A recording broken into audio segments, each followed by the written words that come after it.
Here. Mr. Greeno. Here. Mr. Bates. Here. Ms. Carnabucci. Here. And Mr. Liddell. We'll start with the approval of the agenda and addendum items. Make a motion? Second. Thank you. Call the vote. Mr. Greeno. Yes. Ms. Carnabucci. Yes. Mr. Stein. Yes. Mr. Bates. Next up is to approve or amend the meeting minutes from October 21st, 2024.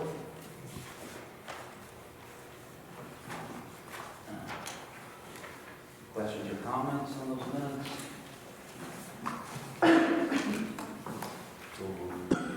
Second? Thank you. Call the vote. Ms. Carnabucci. Yes. Mr. Stein. Yes. Mr. Bates. And Mr. Green. Yes. All right, next up, presentation of the financial statement for the month of October 2024. Dawn Sweeney, run us through some fund balance. Sure. For the month of October, the general fund had a beginning balance of $5,501,816 and an ending balance of $5,219,766. The land improvement fund had a beginning balance of $1,834,043 and an ending balance of $1,769,022.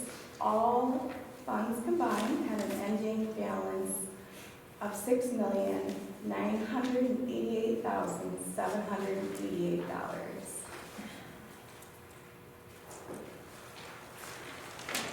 Thank you, Dawn. You're welcome.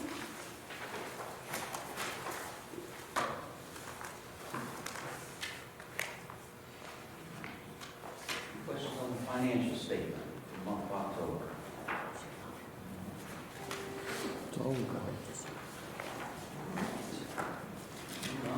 Move on to presentation of payment report, bills paid for the month of October.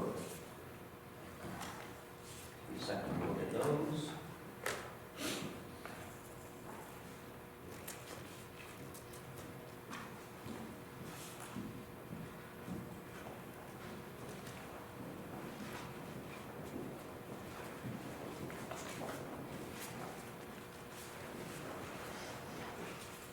Any questions? Bills paid for the month of October. I have one question. And Lucas, what's the Arrow 100 receiver? What is that used for? The NRM Yeah. department uses it. Is that for the, It's to increase the accuracy of their GPS.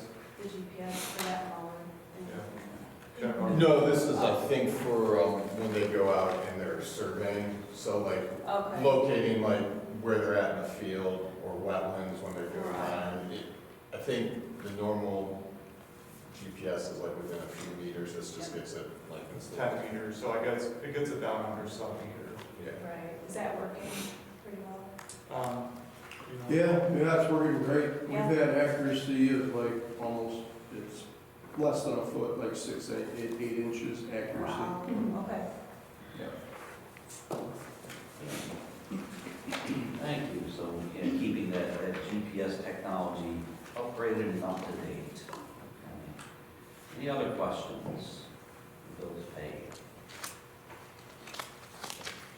All right.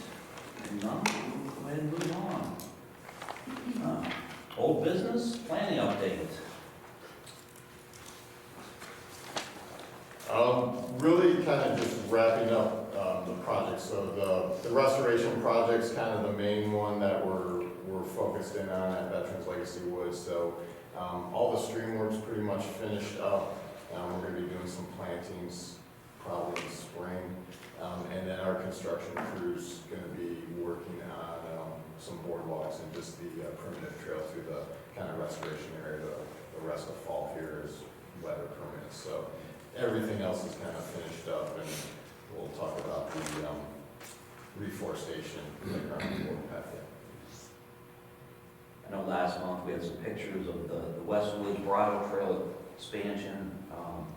Some of us were able to get out and walk it, and once again, was really impressed with our construction crew and the work they did on bridges, boardwalks, and the new trail expansion at the Westwoods turned out really nice. So able to spend some time cold water stream restoration, so our contractor and our consultants are doing a great job out there, so a lot of good projects this year. Any questions in particular on projects? Okay. Yeah, go ahead, Howard. What's the escalator for the Westwoods in the contract? Is there an escalator that got delayed? We had some weather days in there, but we'll probably be at substantial completion at the end of November. So the planters will just be able to punch list item. So, yeah, there's no delay in everything. Were you referring to the bridge, Howard? Were you referring to the bridge? Oh, I'm sorry, Westwoods? Yeah, the bridge itself. Oh, That's held up, right? well, we're basically gonna submit to ODOT central office. They updated the plans, got all the utility information in there. It's supposed to go to ODOT's central office the 25th of November to get filed, and hopefully it'll bid sometime right after the new year, then February, somewhere in there. And then The whole project would rebid? yeah. And then we'll look at kind of construction again, kind of in that window. It has to do with working in the stream, so we pretty much have a window from mid-May to mid-September when they can actually work in the stream, so.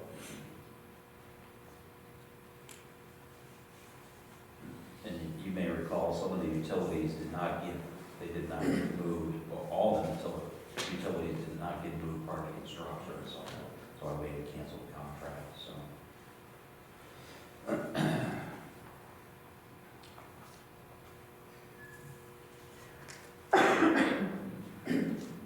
All right, any other planning updates? Okay. All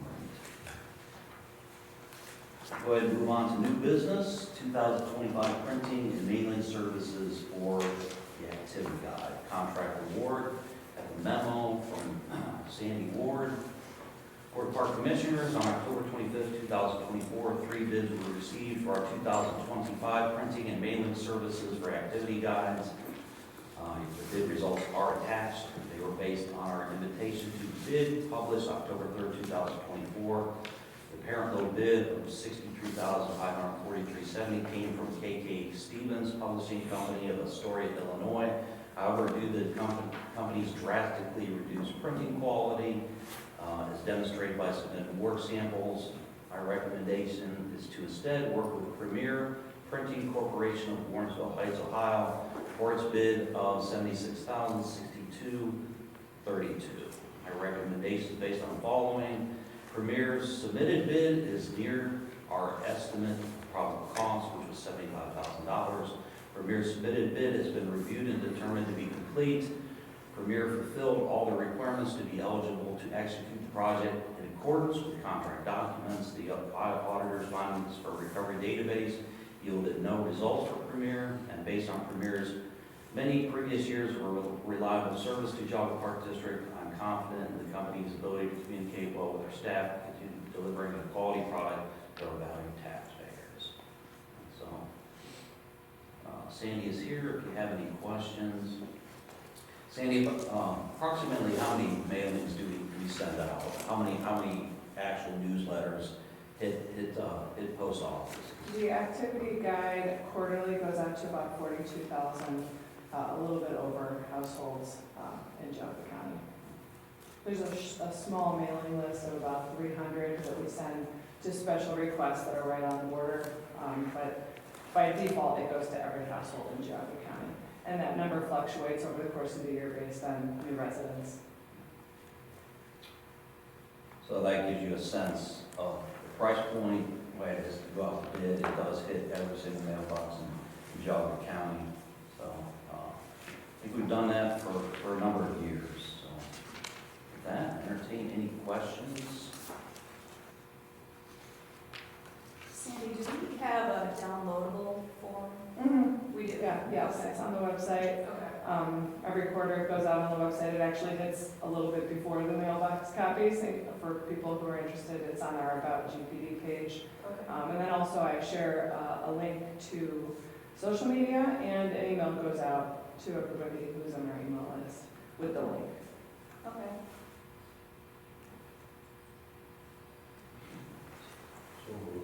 Second. Thank you. Go ahead and call the vote. Mr. Bates? Yes. Mr. Bruno? Yes. Ms. Carnegie? Yes. And Mr. Stein? Yes. Next up, Veterans Legacy Woods, Cuyahoga River Reforestation Bid Award.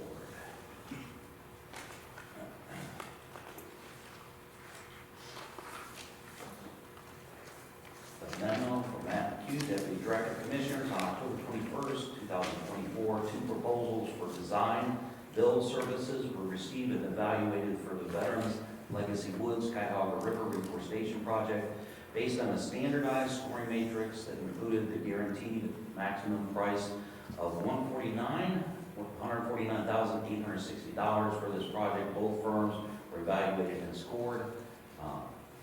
Kaylee Akers, ECLAW, project manager for Sugar River Watershed Partners, Meredith McKean, park planner for GPD, and Paul Pear, park biologist, reviewed and discussed each proposal and approaches to the project. Proposals were evaluated based on quality of approach, plan, qualifications of staff, similar project experience, deliverables, comprehensiveness of solution, and cost, lowest and best. This project had a GMP of $149,860 for design and construction. Based upon an average of all the evaluations, the following is how the firms ranked. EnviroScience scored a 4.43, Navy Resource Group scored a 3.88. Based on the standardized scoring matrix criteria, EnviroScience was selected by all reviewers as the lowest and best proposal. Therefore, it's recommended that the Board of Park Commissioners accept the bid and award a contract to EnviroScience for $149,767 for the Veterans Legacy Cuyahoga River Reforestation Project. Furthermore, this recommendation is also based on the following. The submitted proposals have been reviewed and determined to be complete. The submitted proposals are within the budgeted GMP amount of $149,860 for this project. After checking their references and prior experience with EnviroScience and the Sunnybrook Reserve and Springbrook Stream Restoration projects, they seem capable of completing this project. EnviroScience appears to be a financially responsible company. After review of their financials and Ohio auditors' findings for recovery, the raise yielded no results. All right. For entertain a motion, either Paul or Matt, you want to describe the funding mechanism associated with this? Because we did receive a grant for this project.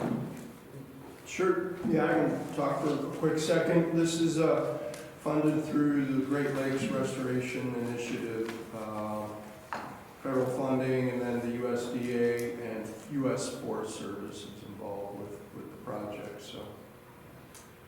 Lots of projects throughout the Great Lakes are being worked on. Invasive plant, invasive species work on the Great Lakes, and then a lot of reforestation. And this project, you'll see on our budget, it's closer to $199,000. There was a match on this project. We're using Paul's staff and our own time, so we're supplementing with some of the work, the post-watering of the plants after they're in, and some of the initial prep work. So we're kind of leveraging our staff time as the match for the grant. So some good funding mechanisms out there for restoration. With that, any questions? If not, entertain a motion to approve. So make a motion. Second. Thank you. Call vote, Mr. Stein. Yes. Mr. Bates. Yes. Mr. Reno. Yes. Ms. Carnegie. Yes. All right, next up, Resolution 7, 2024, then and now purchase order Great Lakes Crossing.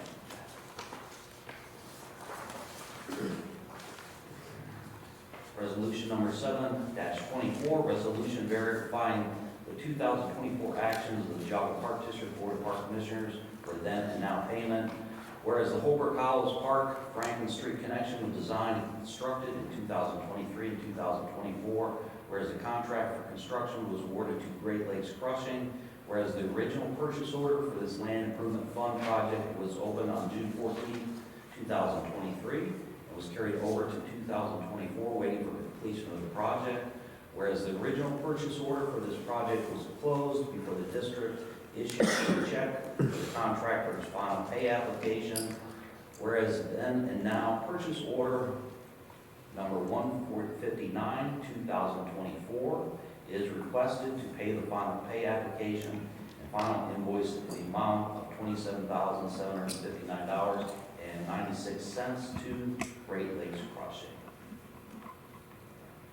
And it goes on with the resolution, and that this was taken care of in a public meeting.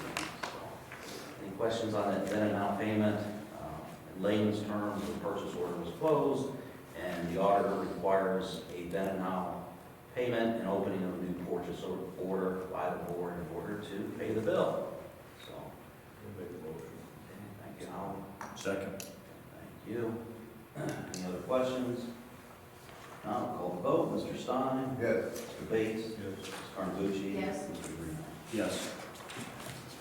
All right, next up, there's always a budget to work on, so we've gotten in the habit of bringing both a temporary budget to you, the tax budget twice a year, once as a draft, and then for final appropriate year, and doing the same with the final budget. So here's the draft in consideration, getting ready to approve the budget at the December board meeting. So I have Dawn go over some budget estimates for you.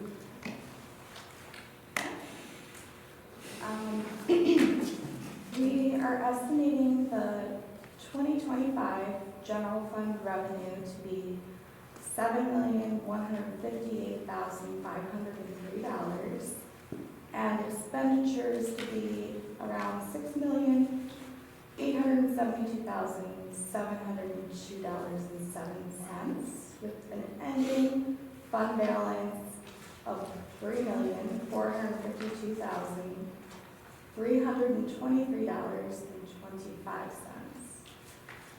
We are estimating land improvement revenue to be $536,821, and expenditures to be $1,205,000, with an ending fund balance of $1,463,955.20. Thank you, Dawn. You're welcome. So obviously that correlates strongly to the tax budget that was approved by the Budget Commission. Some minor tweaks as we do every year, getting ready for projects. In addition, as a supplement, we will stay in a habit presenting our 5-year capital plan. So you'll see our proposed projects there, including the projects, the 2025 projects that Matt presented back in September, running all the way through 2029 projects. So our larger capital improvement projects are there for your review. Give you a month to look at the budget, let us know if you have any questions. If you have any questions on projects, anything to propose, please let us know. So, any questions in the meantime? There's a pretty good decrease in the grounds and facilities budget. Huh? Why was that? How did that? I don't know if you want to jump in first. Well, I was gonna say, the big thing over the last couple of years, we had some larger equipment purchases. We purchased a large tractor 2 years ago and some vehicles the last couple of years. So this year, we're not proposing any major equipment or vehicle purchases. Yeah, we're fortunate, we have a very robust fleet. The guys in the construction crew, they have nice equipment in terms of a mini excavator, skid steer. Matt mentioned the large tractor with a boom mower we purchased, I think, 2 years ago. So that's the decline you're seeing there. And perhaps reevaluating toilet paper trash bags as well. So, yeah. All right, any other questions? Okay. If not, we will revisit the budget in December. Okay, moving on to surplus items. I had a last minute revision where we added a couple items. So for surplus, we have a daylight 5x6 projector screen, a Kimball upright piano, a 250 linear feet of assorted reclaimed wormy chestnut boards, Kubota tilt grate bucket that will go for trade-in, and a Nature's Neighborhoods exhibit that we're proposing to donate. So, any question on those surplus items? Just Yeah. the piano, what happens if it doesn't go off? Do you donate it? Yeah, that's, Because pianos, right, No one wants it. yeah, Yeah. yeah. And this is our second one in 2 months. Did the other one go? No. It hasn't. is there, should we put these, like, to donate them, or I don't know? What do you do? Well, yeah, that would be the next option. Yeah, that's what we Yeah, got. I don't, Yeah, so, you know what the bid is on the one? It's pretty low, isn't it? Yeah, I mean, I think I had relisted it. Originally, I think we listed it for $100 starting bid. But I dropped it down to 25 and it still have I not. think the issue is no one's there. Right, that's the problem, and then you have to read, Yeah. it costs, it's too much money, so you better buy now. Yeah, well, the answer is we'll keep trying. I hate to just throw them away. I know, yeah. But, There's yeah, somewhere that's- older pianos are Aren't you getting donated? hard to get rid of. Yeah. so. it's just- Anyone from the public need a piano? The bid's down I'll $100. make a few inquiries. Okay, so, yeah, they're just in the way, and no one utilizes them, so. Yeah, they were donated to us at one time, and we probably didn't want them at the time, so. All right, thank you. Second, All the votes, Mr. Greeno, yes. Mr. Stein, Yes. Mr. Bates, Ms. Carlucci. Yes. All right, a few things for commissioners' time, a few accomplishments and accompanying pictures. Start with, at the Westwoods Nature Center, which was the place to be on November 1st and 2nd, as we hosted our annual Holiday Days Artisan Boutique. 48 vendors, on-site food trucks, and live hammered dulcimer music greeted more than 1,800 visitors over Friday evening and Saturday. Shoppers also patronized youth vendors in our mistletoe market. The variety of unique handmade, nature-themed items each year is what brings people back and fuels some great word of mouth. Another job well done by Special Events Coordinator Holly Sauter and our West Operations staff.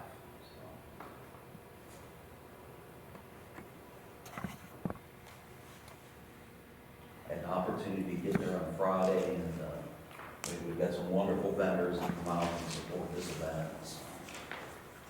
And it gives them the spotlight in our community. So. All right, next up, also at the Westwoods, a new trail is ready to explore. Tulip Trail is named for the second largest tulip tree in Ohio, which it passes by. The tree is also among the tallest trees in the state, standing about 175 feet tall with a crown spread of 89.15 feet. 89.15 feet. And circumference of 181.2 inches. Tulip Trail also has a nice mix of mature forest and early successional forest, and transects a beautiful pine tree plantation. Find the start of the trail, park at Affelder House, and walk about 7/10 of a mile along the Falls Trail and a portion of the Affelder Trail to the trailhead. Did you find it, Julie? I did. Good. And the pictures don't do it justice at all. I mean, it's really beautiful. A lot of good feedback too from everyone that we saw on the trail. Awesome. They loved it. Good, awesome. All right, and last but not least, out of the Naturalist Department in October, 786 fifth graders completed the schoolyard exploration portion of Nature Scopes, and naturalists held a total of 121 programs serving 3,412 park patrons, including 1,010 attending programs in Observatory Park. So, thank you, Sandy. Thanks for assembling those updates. I appreciate it. So, and that's all I have for commissioners. Anything from the commissioners? Okay, if not, entertain a motion to go into executive session for pending court action and to consider the compensation of public employees. Make a motion. Second. Okay, call the vote. Mr. Stein? Yes. Mr. Bates? Yes. Mr. Greeno? Yes. And Ms. Carnavucci? Yes. Okay, thank you. Thanks, folks. We'll be going into executive session.